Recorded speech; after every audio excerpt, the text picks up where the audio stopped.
میرے تو ووٹر ہی بتائیں گے تو الیکشن کروا لیں, پتہ چل جائے گا. میرے جو جلسے ہیں حلقوں میں وہ بتا رہے ہیں کہ کوئی اور کر لے ایسے جلسے ان حلقوں میں. پہلی بات. دوسری بات, ایسا نہیں ہے, جتنے بھی ضمنی انتخابات ہوئے تھے, لانڈی کی سیٹ پہ بائی الیکشن ہوا وہ بھی ہم جیتے تھے, ہاشم رضا ہمارے ایم پی جیتے تھے, جو ہماری جیتی ہوئی سیٹوں پہ خالی ہوئی تھی وہاں ہم جیت گئے تھے.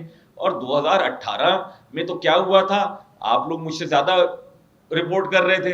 ایک مثال پھر دے دیتا ہوں, ہر جگہ دیتا ہوں. این 239 تھا کراچی کا, ملیر شاہ فیصل, اس کے نیچے صوبائی اسمبلی کی 2 نشستیں تھیں, پی ایس 93-94.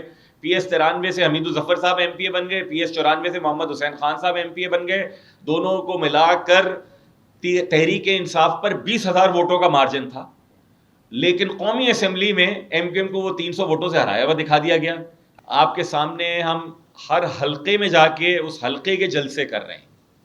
کوئی اور جماعت آپ کو کم از کم شہری سندھ میں نہیں ملے گی کہ جو حلقوں کی بنیاد کے اوپر بڑے بڑے عوامی اجتماع کر رہی ہے. کل میرپور خاص شہر میں ہمارا جلسہ ہے, اس سے اگلے ہفتے 22 تاریخ کو حیدرآباد میں ہمارا جلسہ ہے, 21 جنوری کو ہم کراچی میں اپنا جلسہ عام کا اعلان کر چکے ہیں. ہم اب تک اورنگی میں, اورنگی ٹاؤن میں, ملیر میں, دیگر علاقوں میں, گلشن اقبال میں ہم اپنے جلسے عام منعقد کر چکے ہیں. کل کی تاریخ میں ہمارا ناظم آباد میں بڑا الیکشن آفس کا افتتاح ہوا ہے. آج کی تاریخ میں ہم تو یہ کام کر رہے ہیں اس لیے کہ الیکشن مہم ہے, الیکشن شروع ہو چکے ہیں. آج اس وقت ہمارے دفتر میں یہاں امیدواران کے انٹرویوز جاری ہیں, اور اس میں ہمیں یہ پتہ چلے کہ کوئی الیکشن سے بھاگنے کے لیے عدالت کا سہارا لے رہا ہے اور عدالت اس کو ریلیف بھی دے رہی ہے, تو یہ بہت پریشانی کی بات ہے. آر اوز اور ڈی آر اوز, یعنی عام عوام کے فہم کے لیے ریٹرننگ افسر وہ ہوتا ہے کہ جو ہر حلقے کا, قومی اسمبلی کے حلقے کا ایک ریٹرننگ افسر ہوتا ہے, اور اس کے صوبائی اسمبلیوں کے حلقوں کا بھی ہوتا ہے. ڈسٹرکٹ ریٹرننگ افسران ہوتے ہیں جو ہر ضلع کے ریٹرننگ افسران کے اوپر ہوتے ہیں.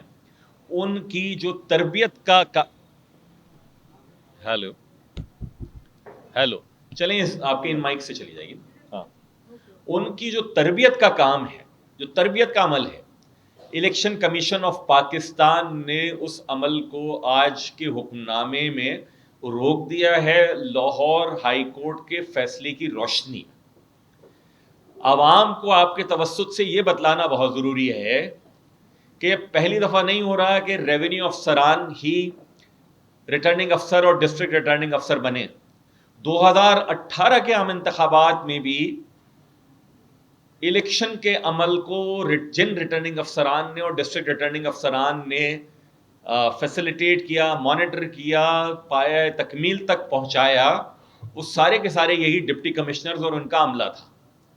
اس وقت تحریک انصاف نے اس اصول پر کوئی اعتراض نہیں اٹھایا, اور اب وہ اچانک اس اصول پر اعتراض اٹھایا انہوں نے, اور ان کے اعتراض کو ماضی کی جو روایت رہی ہے کہ ایک ایک دن میں ضمانتوں کے فیصلے سب کچھ ہو جاتے ہیں, انہیں لاہور ہائی کورٹ سے یہ ریلیف مل گیا.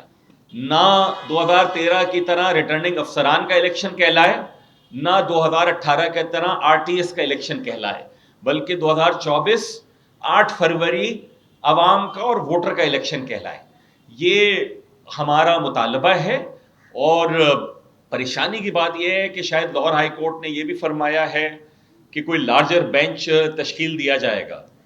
ایم کیو ایم پاکستان اپنی لیگل ٹیم سے بھی مشورہ کرے گی, اور ہم ان کے قانونی مشورے کی روشنی میں جو اویلیبل فورم ہیں وہاں جائیں گے. آپ کے علم میں ہے ہم نے حلقہ بندیوں کے اوپر بھی یہ قطعاً نہیں کہا, یہ ضرور کہا کہ فلاں حلقے میں زیادتی ہے, میرپور خاص ہو یا سکھر ہو, شہری آبادی کو آدھا آدھا تقسیم کر کے دیہی علاقوں سے ملا دیا گیا ہے.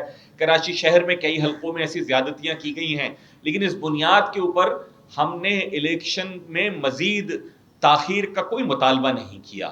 میرے ساتھ رابطہ کمیٹی کے ذمہ داران بیٹھے ہیں, یہ مختلف این اے کمیٹیز کے انچارج ہیں, وہاں ہماری میٹنگز ہو چکی ہیں, ہم گلیوں محلوں میں اتر کر وہاں پر کام کر رہے ہیں. یہ ہماری تیاری, ہماری سنجیدگی بتا رہی ہے کہ ہم کتنے سنجیدہ ہیں ان انتخابات کو لڑنے, ان انتخابات میں حصہ لے کر جیتنے کے لیے. ایسے میں اگر کوئی رات گئے تحریک انصاف چوری چھپے پٹیشن لگائے اور اس پر لاہور ہائی کورٹ سے ان کو ریلیف بھی مل جائے, اور اس کی روشنی میں election commission of Pakistan returning افسران اور ڈسٹرکٹ ریٹرننگ افسران کی تربیت کے عمل کو مؤخر کر دے، ملتوی کر دے، یہ بہت ہم یہ سمجھتے ہیں کہ پریشانی کی بات ہے.